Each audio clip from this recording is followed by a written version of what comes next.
நன்றி அம்மா. அரங்கத்தில் இணைந்துள்ள அத்துணை அறிஞர்களுக்கும் தலைவணங்கி என்னுடைய வணக்கத்தையும் வாழ்த்தையும் தெரிவித்துக் கொண்டு,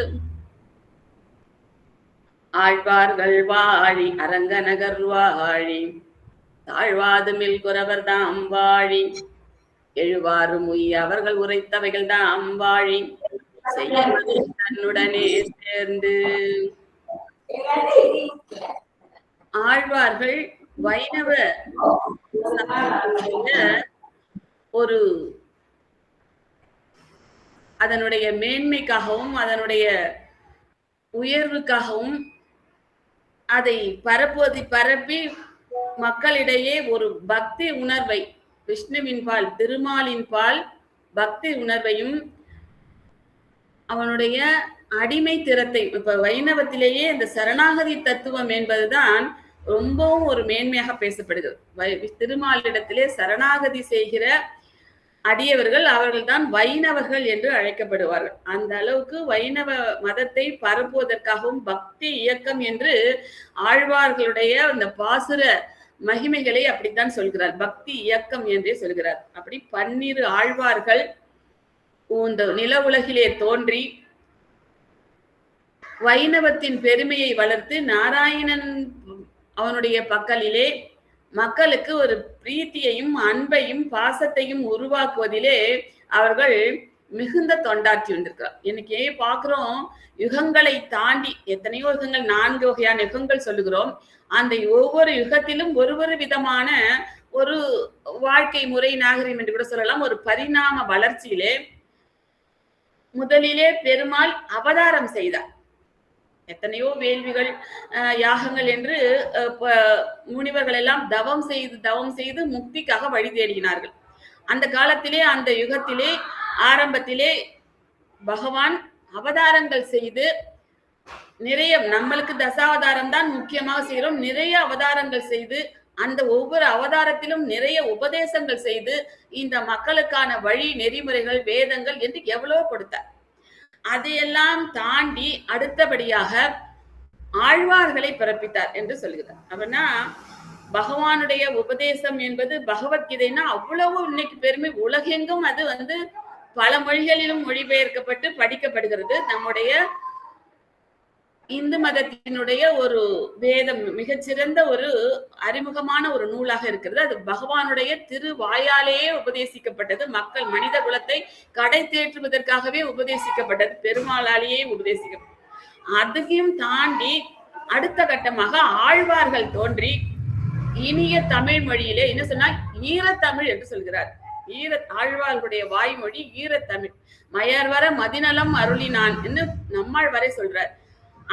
அவர்களுடைய அனுபவ பெருக்கு இப்படி பாசுரங்களாக, தமிழ் பாசுரங்களாக வழிந்து பெருக்கெடுத்தன சொல்ற.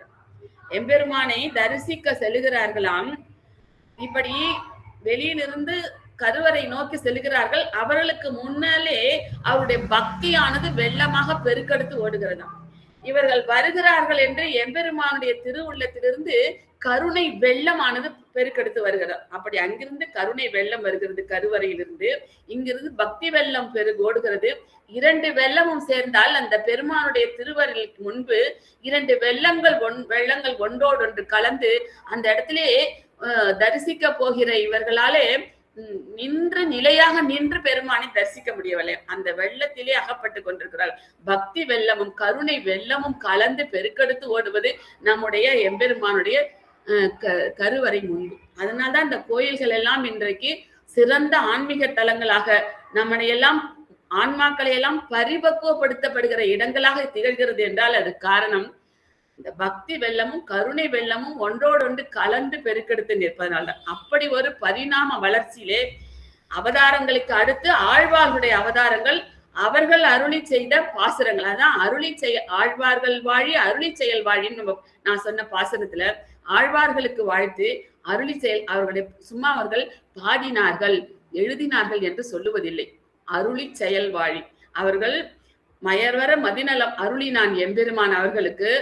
அதனாலே அவர்கள் அந்த அனுபவத்தை, பக்தி பரவசத்தை அவர்கள் உணர்ந்த இறைவனுடைய அருளை அவர்கள் பாசுரங்களாக அருளினார்கள். அவர்களுக்கு அருளப்பட்டது, அவர்கள் நமக்கு அருளினார்கள். அதுதான் அருளி செயல் தான். திவ்ய பிரபந்தம் சொல்ற மொழிய அதை எப்படி சொல்கிறாருன்னா அருளி செயல். ஆழ்வார்களுடைய அருளி செயல் தான். இந்த 4000மும் சாதாரண பாசுரங்கள் பாடல்கள் என்றே சொல்லக்கூடாது, அருளி செயல்கள். அதுல அருளி செயல் வாழி தாழ்வாது மேல் குறவர்தாம் வாழி. தாழ்வு என்பது இல்லாமல் ஏன்னா அவர்கள் இந்த மண்ணுலகத்திலே அவதரித்தார்கள். அவர்களும் நம்மளை போல மனிதர்களாகத்தான் அவதரித்தார்கள். ஆனால் அவர்களுடைய பரமபக்தி பரபக்தி பரஞானம் பரமபக்தி என்று படிப்படியாக அவர்கள் ஆன்மீக நிலையிலே உயர்ந்து உயர்ந்து அந்த ஒரு உச்ச நிலையை தொட்டார்கள். அதனாலதான் அவர்களுக்கு அவ்வளவு பெருமை என்று சொல்றோம். அவருடைய பாசுரங்கள் எல்லாம் மனமுவந்து அதை ஆழ்ந்து அவர்களே ஆழ்ந்து எம்பெருமானிடத்திலே அந்த அனுபவத்திலே ஆழ்ந்து இருந்தல்தான் ஆழ்வார்கள் என்று பெயர் பெற்றார்கள். அந்த ஆழ்வார்களுடைய அருளி செயலை நாம் ஆழ்ந்து அதை படித்தோம் என்றால் அப்ப புரியும் எந்த அனுபவத்திலே அவர்கள் எந்த அனுபவ நிலையிலே நின்றார்கள். எம்பெருமானோடு அவர்களுக்கு இருந்த ஒரு தொடர்பு, ஒரு உறவு நிலை, அப்படித்தான் சொல்லணும். அந்த அனுபவத்திலே நம்மாலும் திளைக்க முடியும். அந்த வகையிலே தான் இந்த பாசுரங்களை எல்லாம் நம்ம நித்தியம் பாராயணம் பண்ணிட்டு இருக்கோம். படிச்சு படிச்சு படிச்சு ஒவ்வொரு முறை படிக்கும் பொழுதும் ஒவ்வொரு பொருளை காட்டும், ஒவ்வொரு அனுபவத்தை காட்டும். ஆழ்வார் நிச்சயமா, ஆனா அவர்கள் எந்த நிலையில் இருந்தார்கள் என்று விளக்கம் வேண்டுமானால் சொல்லலாமே ஒழிய அந்த நிலையை நாம் அடைவ முடியுமா என்பதே ஒரு பெரிய கேள்விக்குறிதான். இருந்தாலும் ஓரளவுக்கு இந்த பாசுரங்களை எல்லாம் நாம் பயிலும் பொழுது, பாராயணம் செய்யும் பொழுது, அதை ஊன்றி கவனிக்கும் பொழுது அவர்கள் எல்லாம் எப்படி ஒரு எம்பெருமான் மேலே பைத்தியமாக இருந்தார்கள் என்று தான் சொல்லணும். அந்த தியான நிலை என்று சொல்லும் பொழுது அந்த நிலை அப்படிதான். ஏன்னா அவரே ஒருத்தர் சொல்றார், பித்தரே எனக்கும் யாவருக்கும் நானும் ஒரு, என்ன பார்த்து அவங்க எல்லாம் பித்தர்ன்னு சொல்றாங்க, எனக்கு தான் அவங்கள பார்த்தா பைத்தியங்கள் மாதிரி தெரியுதுன்னு சொல்லு. அப்படி ஒரு நிலை. இன்னும் சொல்ல போனா நாயகி பாவனையில அவர்கள் எல்லாம் பாசுரங்கள் பாடும்போது பார்த்தா நிச்சயமா அந்த அந்த தன்னை மறந்த நிலையில இருந்து எம்பெருமான் மட்டுமே அவர்களுக்கு ஒரு உணர்வு பூர்வமான நிலையில இருந்துதான் இந்த பாசுரங்கள் எல்லாம் அருளி செய்கிறார். அப்படித்தான் பார்க்க வேண்டும். உண்மையா இந்த 12 ஆழ்வார்களுடைய பாசுரங்களையும் பார்த்தாலும் நாம அதனுடைய சாரமாக பார்த்தால் எம்பெருமானை சேர வேண்டும் என்கிற ஒரே நோக்கு, ஒரே இலக்கு. அவருடைய இலக்கு எம்பெருமான். ஏதோ ஒரு நோக்கத்திலே அவர்கள் இந்த பூ உலகத்திலே அவதரித்தார்கள். நம்மையும் அவர்கள் அந்த எம்பெருமானுடைய நிலைக்கு உயர்த்த வேண்டும், அந்த நினைவை, அந்த பக்தியை நமக்குள் ஊட்ட வேண்டும் என்கிற அந்த ஒரு நோக்கு இதுல பார்க்கலாம். அதற்கான வழிமுறைகளை நாம் நிச்சயமாக உணர முடியும். அப்படி அந்த வகையில இன்றைக்கு நம் தொண்டரடி பொடி ஆழ்வார் என்கிற ஆழ்வாரை பற்றி எனக்கு தெரிந்த விஷயங்களை உங்களோடு பகிர்ந்து கொள்வதற்காக வந்திருக்கிறேன். எழுதும் குற்றங்குறை இருந்தால் நீங்கள் பொறுத்தருள வேண்டும். ஏன்னா ஆழ்வார்களை பற்றி சொல்லும் ஏதோ வரலாறு, குரு பரம்பரையில சொல்லப்பட்டிருக்கிற வரலாறு, அந்த ஒரு செய்திகளை எடுத்துதான் உங்களுக்கு சொல்ல போகிறேன். ஏனென்னா மனித வரலாறு என்பது எந்த பல ஒரு ஊர்காட்டு மிராண்டியாக இருந்த நேரம், அதற்கப்புறம் மொழியறிவு, அதற்கப்புறம் இலக்கிய இலக்கணங்கள், அதற்கப்புறம் வந்ததுதான் இந்த பக்தி என்பது. அப்படி சொல்லுவாங்க, தமிழர்களுடைய வாழ்வில இந்த கடவுள் வழிபாடு என்பது கூட இல்லை, இதெல்லாம் பிறகு வந்தது, அவர்கள் இப்படி கற்பித்தார்கள், இவர்கள் கற்பித்தார்கள், இறைவன் என்பதை கற்பிக்கப்பட்டது என்று கூட சொல்கிறார். நமக்கு இன்றைய நிலையில நமக்கு அந்த ஆராய்ச்சி எல்லாம் தேவையில்லை. இன்றைக்கு நமக்கு வழிகாட்டி சென்றிருக்கிறார்கள், நாயன்மார்கள் சென்றிருக்கிறார்கள், 63 நாயன்மார்கள், தேவாரம், திருவாசம், எத்தனை பக்தி பெட்டகங்கள், பக்தியை வளர்க்கிற ஒரு பொக்கிஷங்கள். அதற்கு மேல இன்னைக்கு இந்த ஆழ்வார்கள் அருளி செய்த 4000ங்களும் அந்த அந்த நம்மளால அதை வார்த்தைகளால் வேணா பொருள், இந்த வார்த்தை சொல்லி இந்த பொருள் அப்படின்னு சொல்லாம ஒழிய அதன் உணவு பூர்வமாக ஒன்று இருந்து படிப்பவர்களுக்கு தான் அது இந்த இறைவன் உண்டா இல்லையா, பக்தியா இல்லையா, இந்த ஆராய்ச்சியை எல்லாம் தாண்டிய ஒரு அனுபவம் என்றுதான் சொல்ல வேண்டும். அப்படிப்பட்ட ஒரு நிலையிலே நின்று அந்த சாதாரண அவரும் நம்மை போல் ஒரு மனித பிறவியாக பிறந்து என்னெல்லாம் நம்முடைய வாழ்க்கையில நாம சந்திப்போமோ அத்தனை துயரங்களையும் அத்தனை சவால்களையும் சந்தித்துதான் அந்த உயர்நிலைக்கு அவர் வந்திருக்கிறார் என்றுதான் சொல்ல வேண்டும். நம்ம எத்தனையோ பேர் சாதிப்பாங்க, பெரிய தொழிலதிபர், பெரிய செல்வந்தர், பெரிய விளையாட்டு வீரர், என்னெல்லாமோ விஞ்ஞானி, விண்வெளி ஆராய்ச்சி விஞ்ஞானியா கூட நம்ம சாதிக்கலாம். எல்லாமே உலகியல் ரீதியில தான் இந்த சாதனைகள் எல்லாம். இதையும் தாண்டி ஒரு விஷயம் இருக்கிறது. எம்பெருமானோடு சேருவதற்கான நீங்க வந்து அந்த பரமபதத்தை எல்லாம் உண்மை என்று நம்புகிறீர்களோ இல்லையோ அது வேறு விஷயம். இருக்கிறது என்று நம்புபவர்களுக்கு இது ஒரு உயர்ந்த விஷயம். அதைத்தான் அப்படிதான் நம்ம இதை சொல்ல முடியும். அப்படிப்பட்ட ஒரு அந்த ஒரு அனுபவத்தை நமக்கெல்லாம் விட்டு சென்ற ஆழ்வார்களிலே ஒருவரான தொண்டரடி பொடியாழ்வாரை பற்றி நம்ம இன்னைக்கு பார்க்க போறோம். என்னன்னா ஒரே ஒரு உதாரணம் மட்டும் சொல்றேன். நான் சொன்ன மாதிரி ஆராய்ச்சி நிபுணர் ஒருத்தர் ஒரு ரிமோட் ஏரியா, அண்டார்டிகா அத மாதிரி ஒரு இடத்துக்கு ஒரு ஆராய்ச்சிக்காக போறவர் என்ன பண்றாரு, எதையுமே காலண்டரு கடிகாரம் எதுவுமே ஏன்னா அந்த அந்த கால வரையறைகளை தாண்டி தன்னுடைய கவனம் பூரா அந்த ஆராய்ச்சியில இருக்கணும் அப்படிங்கிறதுக்காக எதையுமே எடுத்துட்டு போல, ஆராய்ச்சிக்கு தேவையான மட்டவற்றும் எடுத்துட்டு போகும்போது ஒரே சாப்பாட்டுக்கு ஏதோ உதவி செய்யறதுக்கு ஒரு வயதான பெண்மணி கூட்டிட்டு போற. கேக்குறாங்க எல்லாரும், நீங்க எதுவுமே கேலண்டர் கடிகாரம் கூட எடுத்துட்டு போகாம போறீங்களா, எப்ப திரும்பி வருவீங்க அப்படின்னு கேக்குறாங்க. எப்ப இந்த வயதான பெண்மணி கூட என் கண்களுக்கு அழகாக தெரிகிறாரோ அப்ப நான் திரும்பி வந்துடுவேன், இது திரும்பி வர வேண்டிய நேரம் என்று திரும்பி வந்து விடுவேன்னு சொல்ல ஒரு விஞ்ஞானி, ஆராய்ச்சி செய்கிற விஞ்ஞானி. அதுல இருக்கிற சூட்சுமத்தை நீங்க புரிஞ்சிருப்பீங்கன்னு நினைக்கிறேன். ஏனென்றால் அந்த செக்ஸ் என்பது ஒவ்வொரு மனிதனுக்குள்ளும் ஒளிந்திருக்கிறது. அது எப்ப வெளிவரும், யாரால் வெளிவரும், எந்த கணத்தில் வெளிவரும் என்று யாருக்கும் தெரியாது. அதான் அவர் சொல்றாரு, இந்த வயதான பெண்மணி கூட என் கண்களுக்கு அழகாக தெரிகிற அந்த நொடியில நான் திரும்பி வந்துருவேன் என்று அவர் சொல்றார். அப்படி புலன் இன்பங்களுக்கு பின்னாலே போனோம் என்றால் நம்முடைய அப்படியே நம்மளது அதல பாதாளத்துல வீழ்த்தி விடும். ஏதோ 5 புலன்கள்ல ஏதோ ஒரு புலன் வழி, அந்த கீதையில அவரு கிருஷ்ணர் அழகா சொல்றார், 5 புலன்களில் ஏதோ ஒரு புலன் வழியாக நீ அந்த பின்னாடி நீ போனா கூட அது உன்னை எம்பெருமானிடமிருந்து வெகு தூரம் இழுத்து கொண்டு போய்விடும் என்று சொல்கிறார். அப்படி புலன் இன்பங்களுக்கு அடிமையாகாம புலனடக்கத்தோடு ஒழுக வேண்டும் என்பது இந்த சமய ரீதியான ஒரு கொள்கை. அத வந்து தொண்டரடி பொடியாளருடைய வாழ்க்கையில நம்ம நிதர்சனமா அதை பாக்குறோம். அழகான வைணவ ஒரு பிராமண குலத்தில் பிறந்தவர், உக்ரநாராயணர் என்று பெயரிட்டு அவரை சகல வேத கேள்வி, எல்லா கல்வி கேள்விகளையும் அவர் சிறந்தவராக ஆக்குகிறார் அவர்கள் பெற்றோர் தந்தை. நல்ல ஒரு சிறிய வயதிலிருந்தே எல்லா உபநயனம் எல்லாம் ஆகி வேத சாஸ்திரங்கள் எல்லாத்தையும் உரிய காலத்திலே பயிற்றுவித்து எல்லாத்தையும் இளமையிலேயே கரை கண்டவராக இருந்தார். கரைகண்டவராக இருந்து நைஷ்டிக பிரம்மச்சாரி அப்படின்னு நீங்க கேள்விப்பட்டிருப்பீங்க.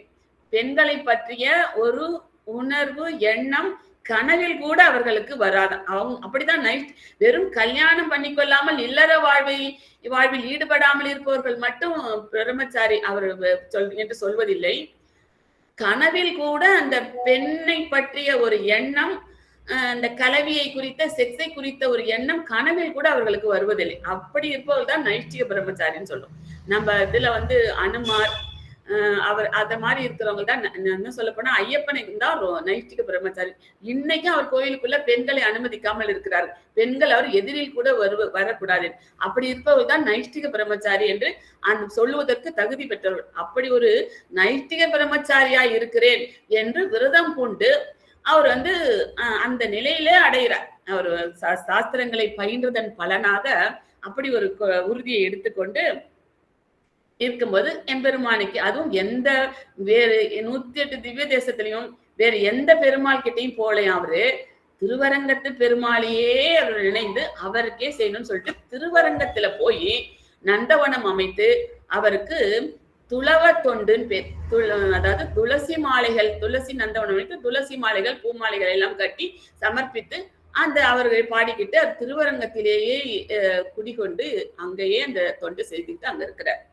திருநந்தவனம் அமைத்து பல வகை பூமாலைகளையும் திருத்துழாய் மாலையும் கட்டி எடுத்துக்கொண்டு வந்து பெரிய பெருமாளுக்கு சமர்ப்பித்து வாழ்ந்து வருகிறார். எதுக்கு நான் வந்து அந்த புலன் இன்பத்தை பத்தி எதுக்கு சொல்ல வந்தேன்னா, நைஷ்டிக பிரம்மச்சாரியான விரதம் பூண்டு பெருமாளுக்கு துளவ தொண்டை புரிந்து கொண்டிருக்கிற அந்த விப்ர நாராயணனுடைய வாழ்க்கையில விதி விளையாடியது ஒரு பெண் வடிவிலே, அழகான பெண். இது இப்ப எங்க நடக்குது? இவர் வந்து மண்டங்குடி, திருமண்டங்குடி, தஞ்சாவூர் டிஸ்ட்ரிக்ட்ல இருக்கு திருமண்டங்குடி என்ற ஊரிலே பிறந்து வளர்ந்து திருவரங்கத்துல வந்து இவர் துளவ தொண்டு செய்துட்டு இருக்கார். அதுக்கு பக்கத்துல திருக்கரம்பனூர் என்கிற ஊரிலே பிறந்த ஒரு அழகான பெண், கணிகை குலத்துல பிறந்த பெண். அவள் வந்து என்ன செய்யறா, தோழிமார்களோடு வந்து எல்லாம் ஊர் சுத்தி அப்படி விளையாடிட்டு வரும் பொழுது இந்த நந்தவனத்து பக்கம் வரா. நந்தவனத்து பக்கம் வரும் பொழுது அந்த நந்தவனத்து அழகையெல்லாம் பாக்குறா. பார்த்துட்டு இவர் அங்க அந்த செடிகளை நந்தவனத்தை பராமரித்துக் கொண்டு அதுல இருந்து பூக்களை கொய்து மாலை கட்டி இப்படி பார்த்துட்டு இருக்காரு. இவ்வளவு அழகான ஒருத்தி வந்து இருக்கிறா. அதை அவர் கவனிக்கவே இல்லை. அவர் பக்கமே கவனம் திரும்பல. இந்த பெண்களுக்கெல்லாம் ஒரு ஈகோ இருக்கும். தன்னுடைய அதுவும் அழகான பெண்களுக்கு ஆண்கள் தன்னை திரும்பி பார்க்க வேண்டும், எல்லோரும் தன்னை புகழ வேண்டும், தன்னுடைய அழகை புகழ வேண்டும், அதுக்கு ஒரு கவனம் கொடுக்க வேண்டும். போறவங்களும் திரும்பி பார்க்காம போனாலே இந்த பெண்களுக்கு தாங்காது. இப்ப தப்பா சொல்லல, அவர்களுக்கு ஒரு தன்னுடைய அழகின் மேலே ஒரு பெருமிதம் இருக்கு. அந்த மாதிரி இந்த பெண் நல்ல ஒரு அழகான பெண், எல்லோரையும் வெற்றி கொள்கிறவள், ஆடல் பாடல்களிலே கை தேர்ந்த பெண். இவ்வளவு அழகா ஒருத்தி பக்கத்துல நிற்கும் பொழுது இந்த ஆண் மகன் தன்னை திரும்பி கூட பார்க்கவில்லையே என்கிற அவளுக்கு ஒரு வைராக்கியம் இருக்கு, ஒரு வருத்தம் இருக்கு. என்ன சொல்றா, தன்னுடைய அழகை திரும்பி பார்க்காத இவன் உண்மையில் ஆண்மகன் தானே. தன்னுடைய தோழிகளிடத்திலும் சகோதரியிடத்த சொல்றா, இவன் என்ன அலியா பித்தனா, நாம் வந்து முன்னே நிற்கும் போதும் கண்டு கொள்ளாமல் இருக்கிறானே என்று கேட்கிறார். அவ அக்காக்காரி சொல்ற, அவருக்கு நல்லா தெரியும் இவர் ஒன்னும் அலியும் அல்ல பித்தரும் அல்ல, அரங்கனுடைய கைங்கரியத்தில் ஈடுபட்டு மகா வைராக்கியத்தோடு இருக்கிற விப்ரநாராயணர். இவர் நல்ல வந்து நைஷ்டிக பிரம்மச்சாரியா இருந்து அவர் இப்படி ஒரு வைராக்கியத்தோடு வாழ்ந்துட்டு இருக்காரு, அரங்கனுடைய தொண்டுக்காகவே வாழ்ந்துட்டு இருக்காரு. இவர் வந்து நம்மளுடைய பேரழகிலையோ நம்முடைய குல தொழிலையோ இப்படி எல்லாம் அவர் வந்து அதுல ஈடுபட மாட்டார் அப்படின்னு சொல்லி அவங்க அக்காக்காரி சொல்றா. உடனே இவளுக்கு, நான் இவரை வசப்படுத்தி காட்டுகிறேன் என்று அவர்கிட்ட ஒரு சவால் போட்டு இவரை நான் 6 மாதத்திற்குள் இவளை நான் வசப்படுத்தி காட்டுகிறேன்.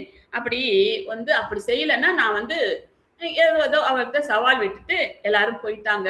இவ என்ன பண்றா, தன்னுடைய அந்த தாசி குலத்திற்கே சொந்தமான அந்த அலங்காரங்களை எல்லாம் வைத்து சாதாரண பெண் போல தன்னுடைய எளிமையான ஆடை உடுத்தி கொண்டு இவர்கிட்ட போய் ஒரு சாத்வீகமான ஒரு வேஷம் போட்டுக்கிட்டு இவள் மட்டும் போய் விப்ரநாராயணனுடைய திருவடிகளிலே விழுந்து சேவிக்கிறார். இவர் யாரு பெண்ணே, நீ யாரு, எங்க வந்திருக்கிறேன்னு கேட்கிறார். நான் வந்து தாசி குலத்துல பிறந்துட்டேன், அதனால எனக்கு எந்த மரியாதையும் இல்லை, குலத்தொழிலை செய்து பணம் சம்பாதிக்க சொல்லி என்னை ஏதாவது வற்புறுத்துறாங்க, எனக்கு அதுல விருப்பம் இல்லை, என்ன பாவம் பண்ணினமோ இப்படி தாசி குலத்துல பிறந்துட்டேன், அதனால மேன்மேலும் இன்னமும் பாவங்களை செய்து நான் இந்த படுகொலியில விழ வேணுமா என்று எல்லாத்தையும் துறந்து விட்டு பணத்தாசையை பிடித்து எல்லாத்தையும் கைவிட்டுட்டு பெரிய பெருமாளுக்கு ஏதாவது கைங்கரியம் செய்து என் பாவங்களை கழித்து கொள்ளலாம் என்று வந்திருக்கிறேன், நீங்கள் தான் எனக்கு உதவி செய்ய வேண்டும், எனக்கு வேறு புகழ் இல்லை, வேறு கதி இல்லை என்று ரொம்ப ஒரு பனிமொழி பேசுற. கைங்கரியத்துல நானும் எனக்கு நீங்க கைங்கரியங்கள் கொடுங்க, உங்களுக்கு கைங்கரியம் செய்து உங்களுக்கு உங்கள் அடிபணிந்து கிடந்து நான் என்னுடைய பாவங்களை போக்கிக் கொள்கிறேன் என்று ரொம்ப பவ்யமா பேசுறார். இவரும் வந்து மனம் இறங்கி, சரி நீ வந்து இந்த நந்தவனத்தை பராமரித்து கொண்டு அந்த செய்யும் சொல்லி அவளை பணித்து விட்டு தன் பெருமாள் தொண்டுல தனக்கு கிடைக்கிற பிரசாதத்தையும் அவளுக்கு கொடுத்து இப்படி கொஞ்ச காலம் போகுது.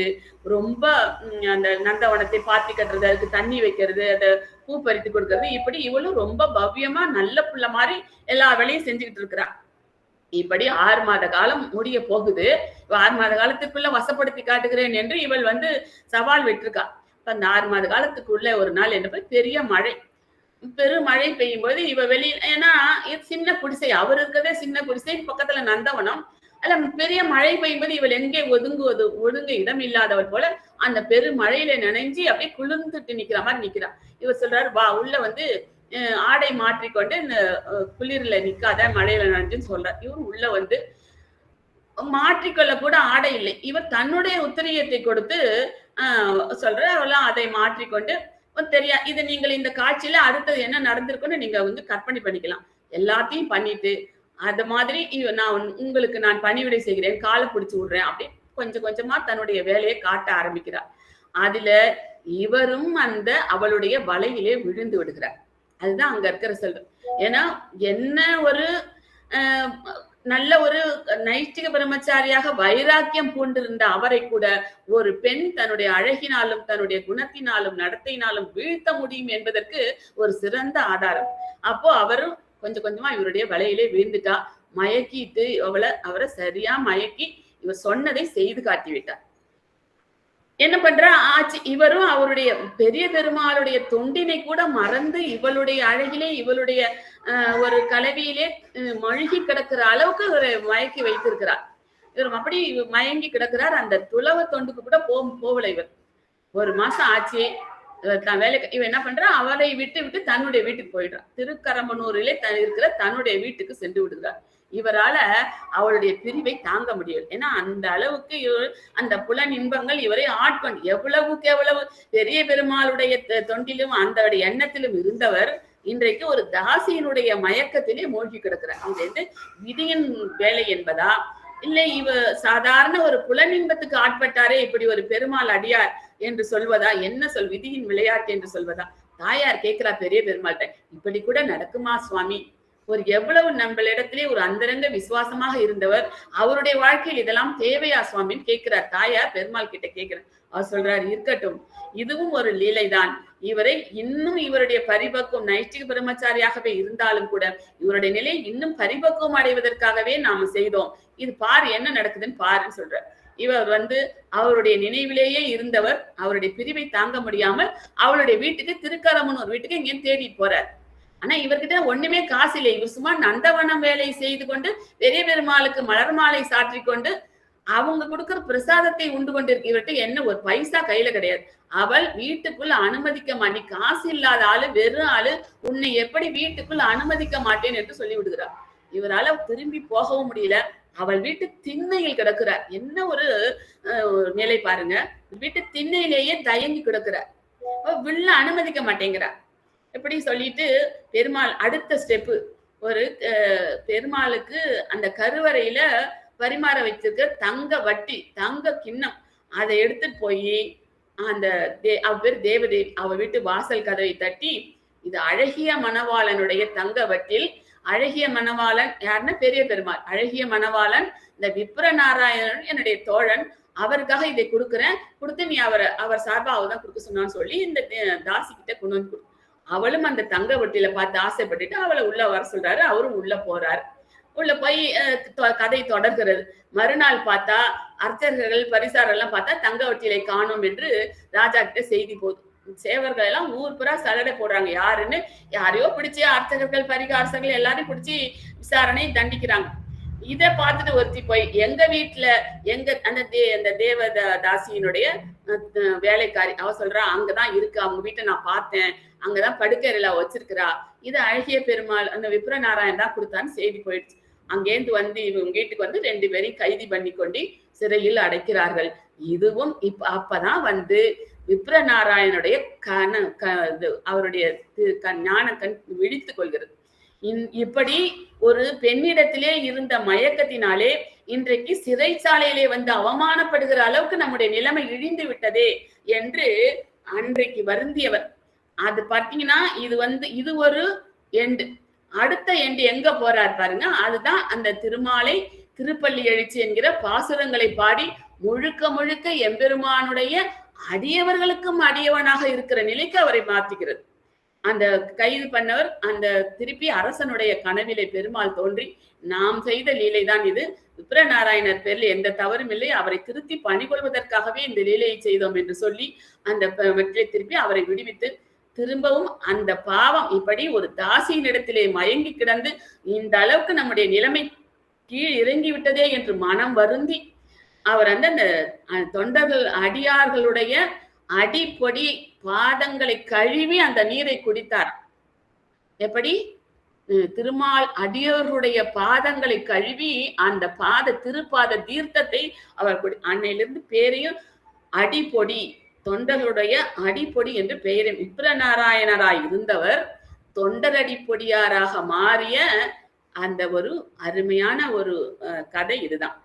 விப்ரநாராயணர் என்கிற ஒரு நல்ல மேதாவி, வேத சாஸ்திர நிபுணர், பெருமாள் மேலே நல்ல ஒரு பக்தி பூண்டவர். அந்த விப்ரநாராயணர் என்கின்ற நிலையில் இருந்து மாறி தொண்டரடி பொடி என்கிற அளவுக்கு அவருடைய பக்குவ நிலை அவர் அடைந்தார்னா இதுதான். இந்த இதுலதான் ஒரு பரிபக்குவ நிலையை அடைந்தார்.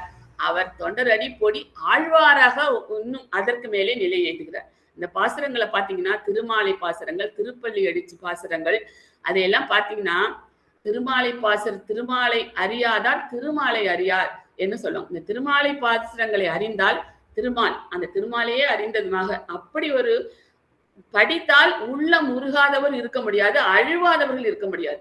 அப்படி கதர்றார். ஏன்னா அவர் எந்த நிலையில இருந்து எந்த நிலைக்கு கீழிறங்கி திரும்பவும் மீண்டு எழுந்து வந்தவர். எந்த நிலையை அவர் உயர்நிலையில வந்திருப்பார். இந்த நிலையை நினைந்து நினைந்து அழுது அழுது தன்னுடைய பாவங்களை கழித்து கொண்டார்னு கூட சொல்லலாம்.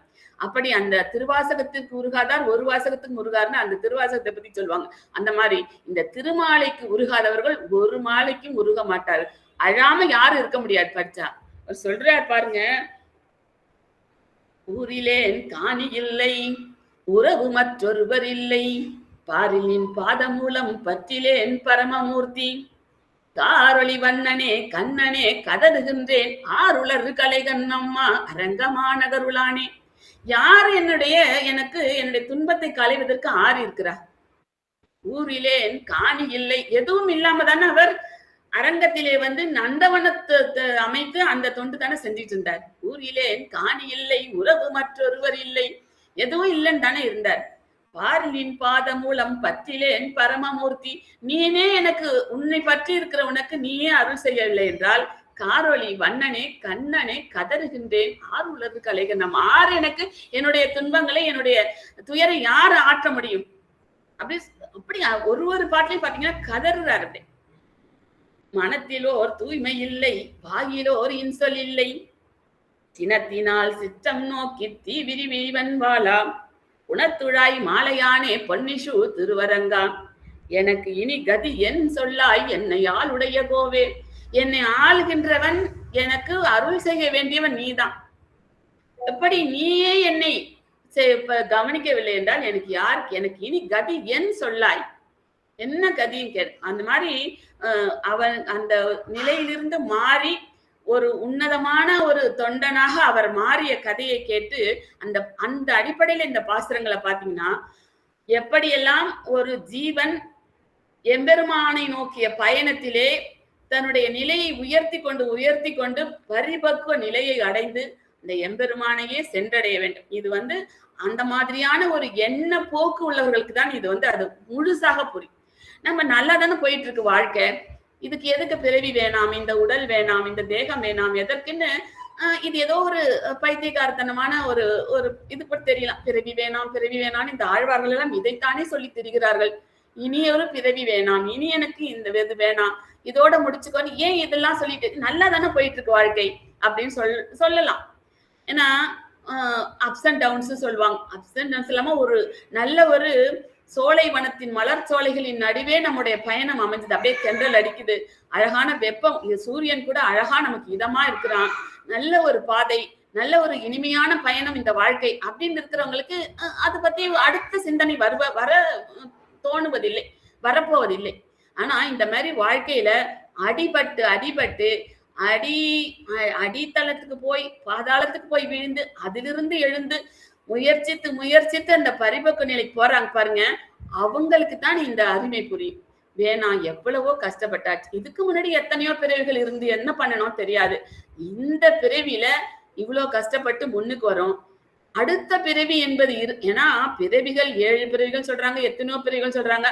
அடுத்த பிறவியில நம்பிக்கை இருக்கிறவர்களுக்கு அடுத்த பிறவியில இந்த அளவாவது இருக்குமா, இல்ல இதை விட பாவம் பண்ணுவோமா தெரியாது இல்லையா? எதுக்குமே கேரண்டி இல்லை, என்ன பண்ணுவோம்னு தெரியாது. அதனால இத்துடன் நமது பிறவியை முடித்துக் கொள்வோம். அதுக்குதான் பெருமாளுடைய சரணாகதி தத்துவம் என்பது வைணவத்திலே பெரிய ஒரு பெரிய செய்தியாக சொல்லப்படுகிறது என்றால் இதற்கு காரணம் இதுதான். இத்துடன் என்ற பிறவியை முடித்துக் கொண்டு நாம் இனிமே திரும்புதல் இல்லாத ஒரு தேசம், அந்த பரமபதத்தை அடைவதுதான் ஜீவாத்மாக்களினுடைய இறுதி இலக்கு என்று நமக்கு சொல்லப்படுகிறது. வைணவத்துல சொல்லப்படுகிற முதன்மையான செய்தி அதுதான். நீ என்ன உலகியல் ஆசைகளை, உலகியல் தேவைகளை நிறைவேற்றிக் கொள்ள போலாம். இறைவனிடத்திலே வேண்டுதல் வைக்கலாம். தவறில்லை. என்னன்னா இந்த உலகத்துல பிறந்துட்டோம். இந்த பிறவியை நல்லபடியாக வாழணும். இந்த வாழ்க்கை கிடைத்த வாழ்க்கையை நல்லபடியா வாழணும். அதுக்காக சில தேவைகள், அதற்காக முயற்சி செய்கிறோம், அதற்காக உழைக்கிறோம், அதற்காகத்தான் ஓடுகிறோம். இந்த ஓட்டம் எல்லாம் எதற்கு? உலகிலே ஓரளவுக்கு நம்ம நல்லபடியா அதில் தவறில்லை. இருந்தாலும் இதுவேதான் கதி. என்ன இந்த ஐம்புலன்களாலும் இந்த வாழ்க்கையை, இந்த இன்பங்களை எத்தனையோ இருக்கு. இந்த உலக இன்பங்களை துய்ப்பதே நமதுக்கு வாழ்க்கை, இதுவே பொழுதுக்கும், இதுவே ஆயுள் முழுக்களும் என்று இருந்தால் என்ன செய்ய முடியும்? ஏன்னா ஒவ்வொரு மனிதனுக்குள்ளும் நம்முடைய நிலையை தாண்டிய ஒரு ஆராய்ச்சி இருக்கும், ஒரு ஆய்வு இருக்கும். என்ன அடுத்தது என்ன, அடுத்தது என்ன, இந்த பிறவி முடிந்து போனால் அடுத்தது என்னவாக இருக்கும் என்று ஒரு இருக்கும் இல்லையா? ஒரு யோசனை இருக்கும், ஒரு சிந்தனை இருக்கும். அப்படி சிந்திக்கும் பொழுது, அப்படி சிந்திக்கிற மனிதர்களுக்கு கிடைக்கிற விடைதான் இந்த பரமபதம் என்பது. சில பேர் கைலாயம்பாங்க, சில பேர் முக்திபாங்க, இந்த பிறவிலேயே முக்தின்னுவாங்க. இப்படி வாழ்ந்து கொண்டிருக்கும் போதே முக்தி கிடைத்தால் ஜீவன் முக்தின்னு சொல்றாங்க. பல நிலைகள் சொல்லுகிறார். இது வேணா இந்த அறிவியலுக்கோ இல்ல தன்முனைப்பு உள்ளவர்களுக்கோ, இந்த மாதிரியான ஒரு அந்த லெவல்ல இருக்கிறவங்களுக்கு இது கொஞ்சம் வித்தியாசமா தெரியலாம். ஒரு பைத்தியக்காரத்தனமா கூட தெரியலாம். சொல்லுவாங்க ஒரு ஒரு ஒரு கதை, வேடிக்கையான கதை. ஒருத்தர் சொல்றாரு, மலை உச்சியிலே அருமையான ஒரு இடம் இருக்கிறது, மக்களே வாருங்கள், உங்களுக்கு அருமையான காட்சிகளை காட்டுகிறேன், வாருங்கள்னு ஒருத்தர் கூப்பிடுறார். இந்த மக்கள் எல்லாம் படையெடுக்கிறார். போய் அந்த மலை அடிவாரத்துல போறாங்க. அங்கேயே அற்புதமான தோட்டம் இருக்கு, மலர் இருக்கு, விதவிதமான மலர்கள், தென்றல் எல்லாம் அழகழகா இருக்கு. எல்லாரும் மக்கள் அதை பார்த்துட்டு இங்கேயே சூப்பரா தானே இருக்கு அப்படின்னு சொல்லிட்டு அந்த அழகிலேயே ஈடுபட்டு கிடக்கிறார். இவர் சொன்னது மலை உச்சிக்கு வாருங்கள், உங்களுக்கு அதிசயத்தை காட்டுகிறேன் என்று சொல்லுகிறார். இவர்கள் மலை அடிவாரத்திலேயே அந்த காட்சியிலேயே சொக்கி போய் கிடக்கிறார். சில பேர் அப்படி ஏறுறாங்க மேல, சில பேர் ஐயோ ஏற முடியாதே மலையில, கால் வலிக்குது, முட்டி வலிக்குது, ரொம்ப கஷ்டமா இருக்குன்னு சில பேர் பின்வாங்குகிறார். சில பேர் அதையும் தாண்டி போகிறார்கள். அந்த போகிற பாதையே நல்லா இருக்கு, இந்த பாதை நல்லா இருக்கு, இந்த பாதை நல்லா இருக்குன்னு சில பேர் அப்படி போறாங்க. யாரோ ஒரு சிலர் தான் மலை உச்சியை அடைகிறார்கள். மலை உச்சியை அடைந்தால் அங்கே தெய்வ தரிசனம் அவர்களுக்கு காத்து கொண்டிருக்கலாம். நிறைய பேர் ஏன் போவதில்லை என்றால், அங்கங்க இருக்கிற அனுபவங்கள், அங்கங்க இருக்கிற காட்சிகள், அங்கங்க இருக்கிற இன்பங்கள் அவர்களை ஈர்த்து விடுகிறது. இப்படி நம்முடைய கவனத்தை ஈர்ப்பதற்கென்று எத்தனையோ விஷயங்கள் இன்றைய உலகத்திலே இருக்கின்றன. அப்படி நம்முடைய கவனத்தை ஈர்த்து கொண்டு போவதற்கு இந்த புலன்கள் தான் உதவி செய்கிறது. ஆனால்தான் ஐம்புலன் அடக்கம் ஒருமையில் ஆமை போல் ஐந்தடக்கல் ஆற்றின் எழுமையும் ஏமா படைத்திருந்தார் திருவள்ளுவர். அப்போ புலனடக்கம் என்பது ஆழ்வார்களுக்கு ஏதோ அவர்களுக்கு வாய்த்தது என்று எண்ணக்கூடாது. இன்றைய உலகத்திலே, லௌகிகத்திலே, உலகியலிலே கூட அதிகம் ஆசைகளினாலே அதிகமாக இந்த வலைத்தள கவர்ச்சி, மற்ற கவர்ச்சிகளை எல்லாம் ஈடுபடாமல் ஓரளவுக்கு புலன் அடக்கத்தோடு வாழ்ந்தோம் என்றால் உலகியல் வாழ்க்கையே நல்ல ஒரு உயர்ந்த நிலையில் இருக்கக்கூடும். அதையும் தாண்டி ஆன்மீக உலகத்திலே, எம்பெருமானை நோக்கிய பயணத்திலே இந்த புலன் அடக்கம் என்பது ரொம்பவும் உதவிகரமா இருக்கு. அதற்கெல்லாம் ஒரு உதாரணம், எடுத்துக்காட்டு தான் நம்முடைய இந்த ஆழ்வாருடைய வாழ்க்கை என்பது. ரொம்ப நல்ல வேத சாஸ்திரங்கள் பயின்று நல்ல பிராமண குலத்துல பிறந்து நல்ல துளவ தொண்டில ஈடுபட்ட ஒருவர் ஒரு சாதாரண ஒரு பெண்ணினுடைய அழகிலே மயங்கி எத்தனை கீழ்நிலைக்கு இழுத்து செல்லப்பட்டார். அப்படியும் பெருமானுடைய அருளினாலே அவர் அதிலிருந்து மீண்டு வந்து தன்னுடைய தவறை உணர்ந்து ஒரு உயர்ந்த ஆழ்வாராக எப்படி அவர் பரிபக்குவ நிலையை அடைந்தார் என்பதுதான் இந்த தொண்டரடி பொடியாழ்வாருடைய வாழ்க்கையிலிருந்து நாம் தெரிந்து கொள்ள வேண்டிய விஷயங்கள். அதற்கப்புறம் அவருடைய பாசுரங்களை எல்லாம் படிச்சீங்கன்னா திருப்ப அரங்கநகர் பெருமான் மேல அவ்வளவு ஈடுபாடு கொண்டு அதுக்கப்புறம் அவருடைய வாழ்க்கை ஆழ்வார் என்கிற நிலையை அவருக்கு அந்த 12 ஆழ்வார்களில் ஒரு மிகச்சிறந்த ஒரு இடத்தை அவருக்கு தேடி தந்தது. சொல்றாரு, காவலில் புலனை வைத்து கலிதன்னை கடக்க பாய்ந்து நாவலிட்டு உழிதருகின்றோம் நமன் தமறு தலைகள் மீது. யமனுடைய அடியார்கள் ஆட்கள் அப்படி வராங்களாம். அவர்கள் தான் உயிரை எடுக்கிறவர்கள். அவர் வராங்க, அவர்களுடைய தலை மேலே என் காலடியை வைத்து மிதித்து நான் நடந்து போகிறேன். அப்படிப்பட்ட ஒரு திண்மையை எனக்கு தந்தது. எது தந்தது? மூ உலகண்டு உமிழ்ந்த முதல்வ நின் நாமம் கற்ற ஆவலிப்புடமை கண்டாய். உன்னுடைய திருநாமங்களை கற்று அதை நான் பாடி கழித்து நிற்கிறேனே, அதனால் வந்த ஒரு திறன், அதனால் வந்த ஒரு எனக்கு கிடைத்த வல்லமை, அந்த வல்லமையினாலே யமனுடைய அடியாட்கள் மேலே, அவர்களுடைய தலை மேலே நான் காலடியிட்டு நடமிட்டு நடக்கிறேன். அப்படி அப்படி ஏன்னா புலநடக்கம், அதுக்கப்புறம் தான் அவருக்கு புலநடக்கம் வந்துகிறது. இந்த கலியை கூட நான் கடந்து போய் யமனுடைய அடியாட்கள் தலை மேலே கால் வைத்து நடந்து நான் அப்படி வந்து, அதாவது மரணத்தை கூட வென்று விடுகிற ஒரு வல்லமை கிடைக்கிறது இந்த ஆழ்வார்களுக்கும் அந்த இது ஆச்சாரியர்களுக்கும் பக்தர்களுக்கும். மரணத்தை வெல்லுகிற ஒரு வல்லமை கிடைக்கிறது என்றால் அது எம்பெருமானுடைய திருநாம மகிமையினாலே, அந்த திருநாமத்தை மனதிலே வைத்து அதே பாடி பாடி பரவி கிடக்கிறார்கள் அவர்கள் எல்லாம். அதனாலே அந்த ஒரு வல்லமை அவர்களுக்கு வாய்க்கிறது. அதுதான் சொல்றாரு, பச்சைமா மலை போல் மேனி பவளவாய் கமல செங்கன் அச்சுதா அமரரேரே ஆயதம் கொழுந்தே என்னும் இச்சுவை தவிர யான் போய் இந்திரலோகமாலும் அச்சுவை பெறினும் வேண்டேன். இன்னைக்கு இப்படியே இவனே சொல்லிட்டு இருக்கான், அச்சுதா அமரரேரே ஆயுதம் கொழுந்தேன், உன்னுடைய நாமத்தையே சொல்லிக் கொண்டு பச்சை மாமலை போல் இருக்கிற உன்னுடைய மேனியை பார்த்து பவளவாய் கமலச்செங்கன் இந்த எழிலேயே ஈடுபட்டு கிடந்து உன்னுடைய திருநாமங்களையே நாம சங்கீர்த்தனம் பண்ணி கொண்டு இருந்தால் இந்த சுவையே போதும். அந்த இந்திரலோகத்து சொர்க்கமோ சொர்க்கலோகத்து அனுபவமோ அந்த அமுதம் வாய் அருந்துகிற அமுதமோ அந்தவே வேண்டவே வேண்டும் இந்த உலகத்துல. ஏன்னா இவர்களெல்லாம் இந்த பிறவி வேண்டாம், இந்த உலகம் வேண்டாம், இந்த தேகம் வேண்டாம் என்று சொல்லுகிறவர்கள் இங்க இருந்துகிட்டு உன்னுடைய திருநாமத்தை சொல்லுகிற நாம சங்கீர்த்தனத்தை பாடுகிற ஒரு வாய்ப்பு, அந்த அமுதம் போன்ற சுவை கிடைக்கும் என்றால் அந்த இந்திரலோகத்து அனுபவமும் வேண்டாம், இந்த அனுபவமே போதும். அப்படி தேவாமிர்தத்தை காட்டிலும் தேவலோகத்து அனுபவத்தை காட்டிலும் சிறந்த அனுபவம் என்பது இந்த எம்பெருமானுடைய திருப்புகழை பாடி பாடி கழிக்கிற ஒரு இன்பம். அதுதான் நம்மளுக்கு பெரிது என்று அப்படி சொல்லுகிறார் தன்னுடைய இதை வைத்து. அதுல இன்னும் ஒரு கணக்கு சொல்றாரு பாருங்க, வேத பிராயம் 100. வேதங்கள் எல்லாருக்கும் சொல்லியிருக்கு மனுஷனுடைய ஆயுள் குறைந்தபட்சம் 100 வயசுன்னு சொல்றாங்க. நம்ம நம்முடைய இடத்துல பாக்குறோம் அந்த 100 வயது அதனால்தான் 100 ஆண்டு வாழ்க்கை என்று வாழ்த்துக்கிறோம். அதுக்குள்ளே போறவங்க அதெல்லாம் அடுத்தது. எதுக்கு அந்த கணக்கு சொல்றாருன்னா, இந்த 100 வருஷத்துல நாம் தூங்கி கழிக்கிற பொழுதுகள் ஆண்டுகள் எத்தனை? பாதியும் உறங்கி போகும். கணக்கு பண்ணி பாருங்க, குழந்தை பிறந்ததுல இருந்து எம்மனாடி தூங்குது, அதுக்கப்புறம் தூங்குறோம். இப்ப எத்தனை நேரம் தூங்குறோம்? பகல்ல தூங்குறோமா, ராத்திரில தூங்குறோமா? ஒரு நாளைக்கு 24 மணி நேரத்துல எத்தனை மணி நேரம் தூங்குகிறோம்? இதெல்லாம் கணக்கு போட்டா அந்த 100 வயது ஆயுள்ல பாதி 50 வருடம் தூக்கத்திலே போகிறதுன்னு ஒரு கணக்கு சொல்றாரு. ஏன்னா நம்ம கணக்கு பண்ணி பார்க்கலாம், ஒரு நாளைக்கு எத்தனை மணி நேரம் தூங்குறோம், அப்ப அது மாசத்துல எவ்வளவு கணக்காகுது, வருஷத்துக்கு எத்தனை கணக்காகுது, அது மொத்தத்துல ஒரு 100 வருஷத்துக்குள்ள அது எத்தனை பார்த்தா 50 வருடம் இவர் கணக்கு சொல்றாரு. பாதியும் உறங்கி போகும் நின்றது. மிச்சம் இருக்கிற 50 வருஷத்துல 15 வயது வரையில மனுஷனாவே மதிக்க மாட்டாங்க, என்ன பேசினாலும் ஏத்துக்க மாட்டாங்க.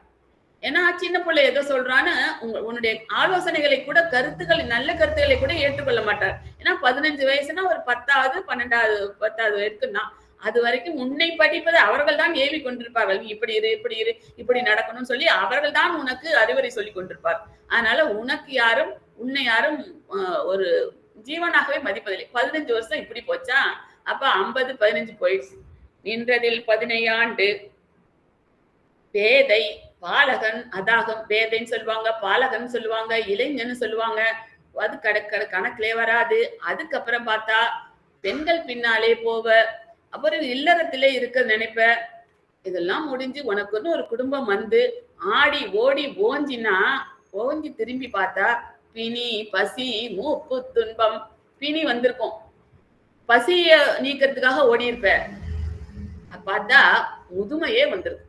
நீ என்ன பண்ணுவ? அப்ப இளமையெல்லாம் தொலைத்து விட்டாய். காதல் என்றும் காமம் என்றும் குடும்பம் என்றும் இல்லறம் என்றும் பசி என்றும் இப்படியே உன்னுடைய இளம் பிராயத்தை எல்லாம், இளமையெல்லாம், உன் சக்தி, உன்னுடைய ஆற்றல் எல்லாம் இப்படியே போயிருக்கும். இப்போ மூப்பு வந்துருச்சு, பிணியும் வந்துருச்சு, துயரம் தான். இனிமே என்ன பண்ண முடியும்? இனி என்ன இறைவனை எப்படி ஈடுபட முடியும்? இறைவன் என்பத்துல எப்படி ஈடுபட முடியும்? இப்போ ஆதலால் பிறவி வேண்டாம்னு சொல்றதுக்கு காரணம் பாருங்க. இப்படித்தான் நம்முடைய 100 வயசு நமக்கு 100 ஆண்டுகள் ஆயுள் கொடுத்து நம்மளை பிறவன் அனுப்பி இருந்தாலும் இதுல எப்படி தூக்கத்துல பாதி போகுது, இள வயசு, பேதை, நல்ல அறிவு இல்லாம அறிவு இல்லாத ஒரு பருவமா ஒரு 15 வருஷம் போகுது. அதுக்கப்புறம் இல்லறத்திலும், காமத்திலும், காதலிலும் சில வருஷங்கள் போகுது. இப்படியே குடும்பத்துல போயிட்டு பிணி, பசி, மூப்பு எல்லாம் முதுமை வந்த காலத்திலே துயரங்கள் தானே பாக்கி இருக்கும். எப்படி இறை இன்பத்துல நாடி நம்ம என்ன பண்ண முடியும்? அப்போ முதுமை பிணி படுத்தும் பொழுது என்ன இன்பத்தை நாம தேட முடியும்? ஆனா பாருங்க, எல்லாருக்குமே ரிட்டையர் ஆன அப்புறம் தான் பாத்துக்கலாம். அப்புறமா புனித யாத்திரை போகலாம், தீர்த்த யாத்திரை போகலாம், திவ்ய தேசங்களுக்கு போகலாம், ரிட்டையர் ஆன அப்புறம் பாத்துக்கலான்னு தான் எல்லோரும். அதுக்குள்ள நம்ம குடும்பத்தை செட்டில் பண்ணிட்டு நம்ம போகலாம், அதுக்கப்புறம் எல்லாம் புண்ணியம் தேட போகலான்னு இப்படித்தான் எல்லோருடைய ஒரு இதா இருக்கு. ஆனால் பிணி மூப்பு வந்ததுக்கு அப்புறம் என்ன பண்ண முடியும்? ஆதலால் பிறவி வேண்டேன் நரங்கமா நகருளானே. எனக்கு இப்படிதான் இருக்கு லைஃப், வாழ்க்கை. முதுமையும் பிணியும் என்னை ஆட்கொள்ளும் பொழுது நான் என்ன செய்ய முடியும்? அதனால எனக்கு வேணாம், இதோட என் பிறவியை முடிச்சு, இதுக்கு மேல இன்னொரு பிறவி எடுத்து அதுல நான் இதையே திருப்பி திருப்பி செஞ்சுக்கிட்டு எதுக்குப்பா? எனக்கு பிறவியை முடித்து விடு என்று இப்படி கேட்கிற. என்ன அருமையான ஒரு கணக்கு பாருங்க. நம்ம வாழ்க்கையில அவசியம் யோசிச்சு பார்க்க வேண்டிய ஒரு விஷயம். இப்படி எவர் ஒரு சாதாரண விப்ர நாராயணரா இருந்தவர் ஒரு தொண்டரடி பொடி ஆழ்வாராக உயர்ந்த கதை இதுதான். இன்னும் சொல்லப்போனா 45 பாசுரங்கள் தான் அவர் பாடினது. திருப்பலி ஏற்றி 10 அது பெருமாளை துயிலெழுப்புவதாக உள்ள பாடல்கள். இந்த திருமாலை பாசுரங்கள் 45 பாசுரங்கள் தான். 45 பாசுரங்களையும் 45 நாள் பேசலாம். அவ்வளவு ஒரு பாசுரத்திலும் அவ்வளவு கருத்து இருக்குது. அப்படி திருவரங்கத்தில் இருக்கிற பெருமாளை பற்றி அவ்வளவு உருகி பாடியிருக்கிறார். என்ன அவருடைய அடியார்களை பற்றியும் என்ன ஒரு தாழ்ந்த நிலையில் இருந்தா கூட, அதாவது சமுதாய ரீதியில, சமூக ரீதியில அப்படி இருந்த குடிமையில் கடமைப்பட்ட குக்கரில் பிறப்பறேலும். என்ன ஒரு சாதாரண ஒரு சூழ்நிலையில பிறந்தா கூட மொய்கடற்கு அன்பு செய்யும் அடியரை உகத்திகள். உன்னுடைய திருவடிகளுக்கு அன்பு செய்கிற அடியரை நீ உகந்து ஆட்கொள்ளுகிறாய் என்று சொல்லுகிறார். அதனால நம்ம இவர் என்ன சொல்லுவாங்க, அந்தணர்கள் எல்லாம் 4 மறைகளிலே வேதம் ஓதுவதில் வல்லவர்கள், அவங்கதான் உயர்வுன்னு சொல்றாங்க. இல்ல, அதற்கும் மேலே கீழே என்ன குடிமையில் அடிமைப்பட்ட குக்கரில் பிறப்புற என்ன ஒரு கீழ் சாதின்னு, அதாவது உலக ரீதியான நம்ம சமூக ரீதியான இவர்கள் எல்லாம் அடுத்த குலம் வச்சிருக்கோம். இல்ல, எந்த கடைநிலையில் பிறந்தவராய் இருந்தாலும் உன்னுடைய மொய்கழற்கு அன்பு செய்கிறார்கள் என்றால் அந்த அடியவர்களைத்தான் எம்பெருமான் உகக்கிறான் என்று சொல்கிறார். நீ மேம்பொருள் போகவிட்டு மெய்மையை மிக உணர்ந்து ஆம்பரிசு அறிந்து கொண்டு ஐம்புலனகத்தடக்கி காம்பர தலை சிரைத்து உன் கடைத்தலை இருந்து வாழும் சோம்பரை உகத்தி போலும். ஆனா உன்னுடைய தொண்டுக்காகவே உன்னுடைய கோயிலே பழியா கிடக்குறாங்க. காம்பர தலை சிரைத்துனா மொட்டை அடிச்சுட்டு இருக்கிறவங்க மட்டும் இல்ல, அந்த வாசனை கூட இல்லாமல் உலகியல் இன்பங்களை புறந்தள்ளி விட்டு வாழ்கிறார்களே, அவர்களைதான் காம்பர தலை சிரைத்து, அந்த அடி வாசனை கூட இல்லாமல் அந்த உலகியல் இன்பங்களை நீக்கிவிட்டு உன்னுடைய தொண்டுக்காக உன்னுடைய திருவடியிலேயே வாழ்கிறார்களே, அவர்களை நீ உகர்ந்து அருள் செய்யற. ஆனால் அவர்களை காட்டிலும் இந்த அடிமையில் குடிமைப்பட்ட குக்கரில் பிறந்தாலும் கூட உன்னுடைய மொய்கழற்கு அன்பு செய்கிறார்களே, அந்த அடியவர்களைத்தான் நீ மிகவும் உகக்கிறாய் என்று திருவரங்க பெருமானை நோக்கி பாடுகிறார். அப்படி ஒரு பெருமையான நிலையில அவருடைய பாசுரங்களை விளக்க சொன்னா அப்படி போய்கிட்டே இருக்கும். அதனால நம்ம அதிகம் அதுல போக வேணாம். ஒரு எப்படி உலகியல் வாழ்க்கையில கொஞ்சம் தவறி கீழே விழுந்தால் கூட சுதாரித்து கொண்டு திரும்ப எழுந்து தன்னுடைய நிலையிலிருந்து வழுவாமல் ஒரு வைராக்கியத்தோடு ஒரு உயர்ந்த நிலையை அடைந்தார் அந்த ஆழ்வார்கள் என்று சொல்லி தொண்டரடி பொடி ஆழ்வாருடைய வாழ்க்கையில் அவருடைய அனுபவங்களை எனக்கு தெரிந்த அளவிலே உங்களோடு பகிர்ந்து கொண்டேன். பொறுமையுடன் கேட்ட உங்களுக்கு என்னுடைய வணக்கங்களை நன்றியையும் சொல்லி அமைகிறேன். நன்றி, வணக்கம்.